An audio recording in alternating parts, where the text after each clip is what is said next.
It's funny that you think that he's taking a dig. Do you not think that when an 82-year-old man is arrested for posting something on Facebook, that is not a form of censorship?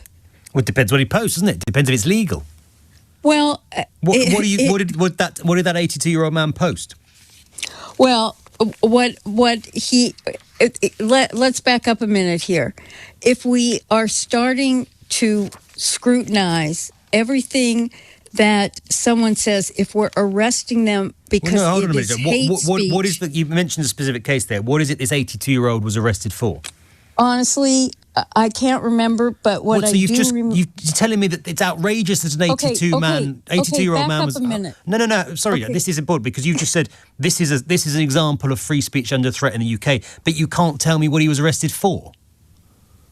I don't remember. In this video, we're going to see an ex-Donald Trump advisor get completely cornered after being asked what sounds like a very simple question. At first, she speaks confidently about censorship and free speech, making a strong claim that an elderly man was arrested over a Facebook post, presenting it as evidence that speech is supposedly under threat. But almost immediately, the conversation starts to tighten.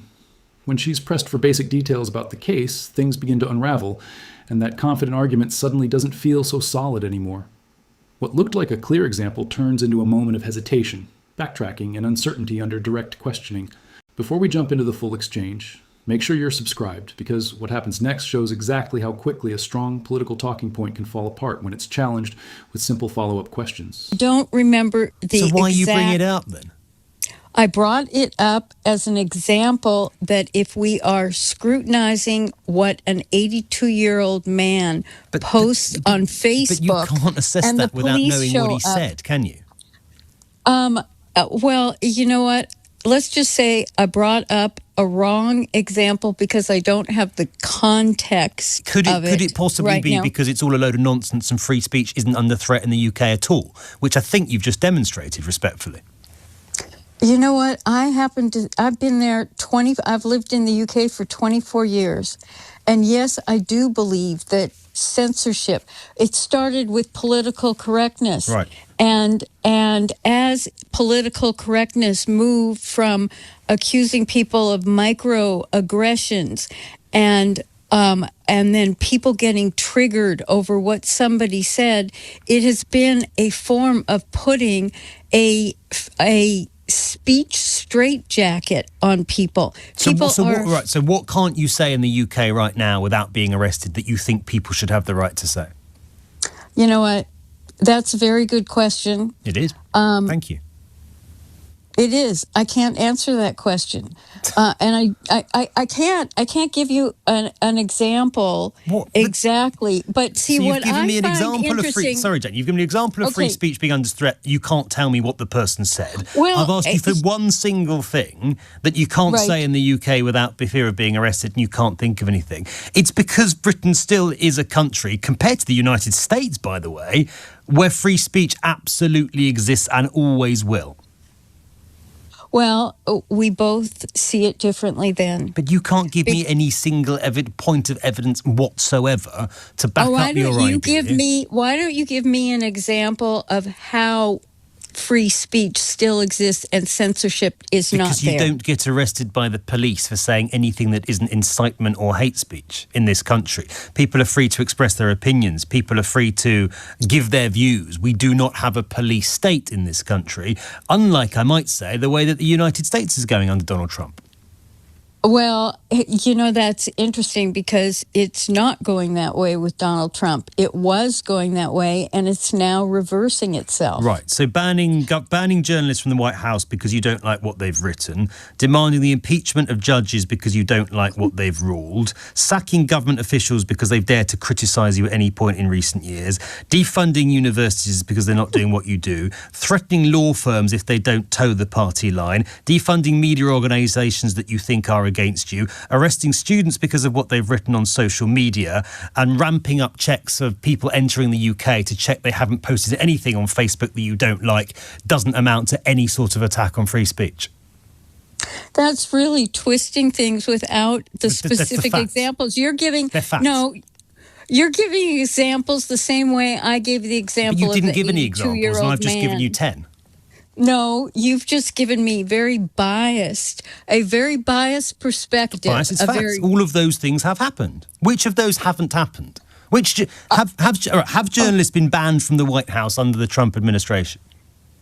Have journalists been banned, or have they brought in alternative media that presents a different I'm not talking about angle? Have journalists from organisations like the Associated Press been banned by the White House? Yes or no? Yes, they have. Right. Have judges been threatened with impeachment because the White House doesn't like their rulings? Yes or no? Let's not do it that way. Let's go back to that. And yes. Why were they? Why were they banned? But so we accept, right? Are we accepting that all the things I just suggested have happened? If you don't let me finish, then we can't really have a conversation here, because you've got a very biased perspective here. I'm not biased at all. Angle. I'm giving you facts, and I'm just asking whether you recognise that those things are true. No. You know what? It's so interesting. Did we not have a bunch of fake news here? And in the U.S., we did. And why? Why did we have fake news? Because it was biased and it was wrong. And so that is one of the reasons. You know, you're listing 10 things and cutting me off. Right. But then why was the Associated Press no longer welcome? Because they gave fake news that has been proven. But Jenny, you coming on the national radio station here on LBC and saying an 82-year-old man being arrested is an attack on free speech without having a clue what he's actually said is not fake news at all. It's not that I haven't had a clue. I can't remember the specifics. Right. But the fact that... But how can you know it's an attack on free speech if you can't remember what he'd actually said? Well, you know, it's very interesting because you...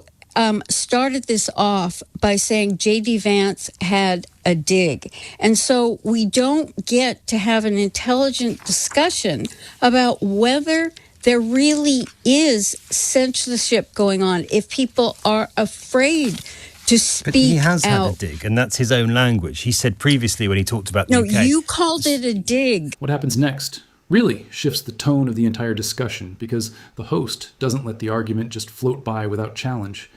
Instead, he starts pressing for specifics, and that's where things begin to get uncomfortable.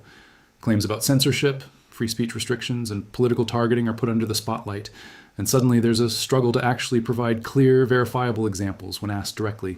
As the pressure builds, the conversation expands into a much broader political argument, with comparisons being made between the UK and the United States, and accusations flying in both directions.